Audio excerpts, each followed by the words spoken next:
Subscribe करो, वो जो लाल वाला बटन है उस पर फूट फेंक के मारो या फिर मोमबत्ती, मुझे नहीं पता, बस क्लिक हो जाना चाहिए।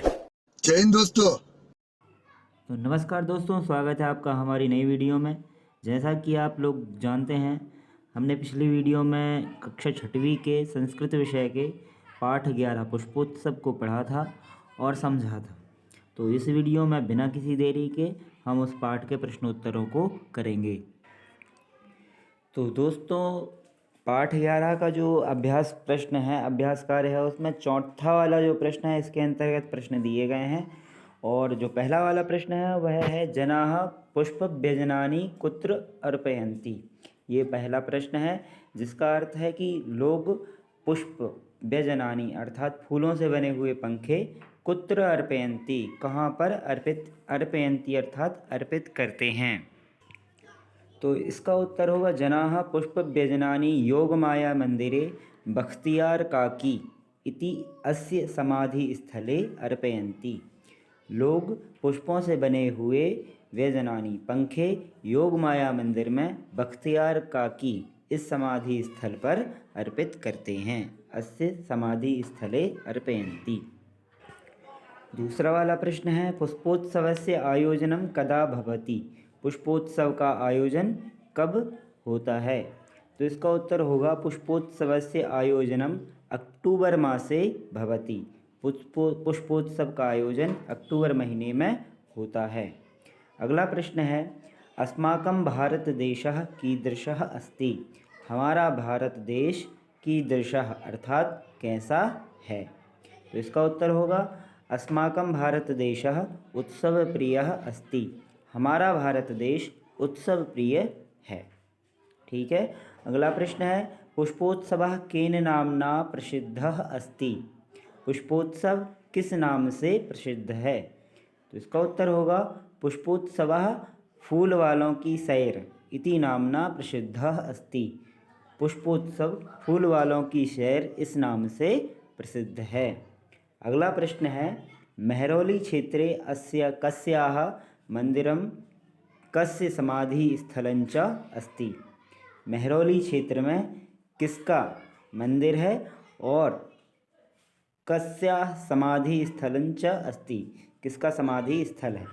तो मेहरौली क्षेत्र में योग माया मंदिर है और बख्तियार काकी इनकी समाधि स्थली है। तो दोस्तों, ये तो रहे प्रश्नोत्तर हमारे। अब इसके बाद में इस पाठ में और भी अभ्यास प्रश्न दिए गए हैं, उनको करते हैं। जिसमें पहला वाला प्रश्न है वचनानुसारम रिक्त स्थानानि पूरयेत्। वचनों के अनुसार रिक्त स्थान की पूर्ति करिए। ठीक है। जिसमें पहला है मंदिरे, मंदिरयोः, मंदिरेषु, ये उदाहरण में दिया है। ठीक है। तो अवसरे, अवसरे आपकी बुक में किताब जो है उसमें भरा होगा, तो इसका द्विवचन और बहुवचन फिल करना है। तो क्या होगा द्विवचन और बहुवचन, इसका नीचे आप देखेंगे तो उत्तर भी दिए गए हैं अवसरयोः अवसरेषु। ठीक है। फिर इसके बाद दूसरा वाला जो है इसमें द्विवचन में भरा हुआ है स्थलयोः। स्थलयोः इसका आपको एक वचन और बहुवचन बताना है। तो स्थलयोः का एक वचन और बहुवचन क्या होगा, तो एक वचन होगा स्थले और द्विवचन होगा स्थलेषु। ठीक है। फिर इसके बाद में क्षेत्रे, अगला जो दिया गया है आपको, क्या दिया गया है क्षेत्रे। क्षेत्रे का आपको द्विवचन और बहुवचन बताना है। तो क्षेत्रे का द्विवचन होगा क्षेत्रयोः और बहुवचन होगा क्षेत्रेषु। ठीक है। इसके बाद में व्यजनयोः, व्यजनयोः आपको द्विवचन दिया गया है, इसका आपको एक वचन और बहुवचन बताना है। तो एक वचन होगा व्यजने और बहुवचन होगा व्यजनेषु। इसके बाद अंतिम वाला जो है इसमें आपको बहुवचन दिया गया है पुष्पेषु। ठीक है। इसका आपको पुष्पेषु का एक वचन और द्विवचन बताना है। तो पुष्पेषु का एक वचन होगा पुष्पे और द्विवचन होगा पुष्पयोः। ये जो सभी उदाहरण दिए गए हैं ये सप्तमी विभक्ति के दिए गए हैं। तो आपको समझ में आया होगा। इस तरह से अगला प्रश्न देखते हैं हम। तो अगला प्रश्न है कोष्टकेषु प्रदत्त शब्देषु समुचित पदम चित्वा रिक्त स्थानानि पूरयेत्। ठीक है। कोष्टकों में दिए गए शब्दों में उचित पद चुन करके रिक्त स्थान भरिए। तो आपको मैंने पाठ के शुरू में ही बताया था कि इस पाठ में सप्तमी विभक्ति का प्रयोग बताया गया है। तो सप्तमी विभक्ति के जो शब्द हैं उनको आपको चयन करके भरना है। तो पहला वाला है बहवाः उत्सवाः भवन्ति। तो इसमें दो दिए गए हैं ऑप्शन आपको, भारतम भारते। तो भारते जो सप्तमी विभक्ति का शब्द है वो इसमें आ जाएगा। वैसे ही इसके यहाँ पर नीचे उत्तर दिए गए हैं, जैसे का वाले में भारते, दूसरे वाले में सरोवरे, तीसरे वाले में मंदिरे, चौथे में नीड़ेषु, और पाँचवें में प्रयोगशालायाम, और छठवें में उद्याने। तो ये आप उत्तर फिल कर सकते हैं। वीडियो ज़्यादा लंबी ना हो इसलिए दोस्तों मैं इनको ज़्यादा विस्तार में नहीं समझा रहा हूँ। तो आप इनको देख लीजिए, स्क्रीनशॉट ले लीजिए और इसके बाद में आप इसका उत्तर लिख सकते हैं। तो तीसरा वाला जो प्रश्न है, इसमें आपको जो सारणी दी गई है इसमें आपको शब्द चयन करके इसके वाक्य बनाने हैं। तो यहाँ पर मैंने कुछ एक वाक्य बनाए हुए हैं। वानराः वृक्षेषु कूर्दन्ति इत्यादि। वानर वृक्षों में कूदते हैं, वृक्षों पर कूदते हैं इत्यादि। चौथा वाला प्रश्न हम कर चुके हैं। इसके बाद में अगला वाला पांचवा वाला जो प्रश्न है, इसमें कोष्टकेषु दत्तेषु शब्देषु उचितां विभक्तिं प्रयुज्य वाक्यानि पूरयेत्। कोष्टक में दिए गए शब्दों में उचित विभक्ति लगा करके वाक्य पूरे कीजिए।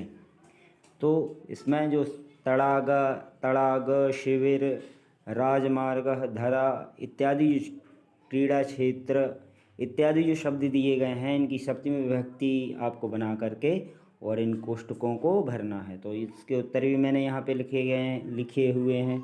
तड़ागह का हो जाएगा तड़ागे, शिविरे, फिर इसके बाद में दूसरे वाले में आ जाएगा शिविरे, तीसरे वाले में राजमार्गे, चौथे वाले में धरायाम, और पांचवे वाले में क्रीड़ा क्षेत्रे।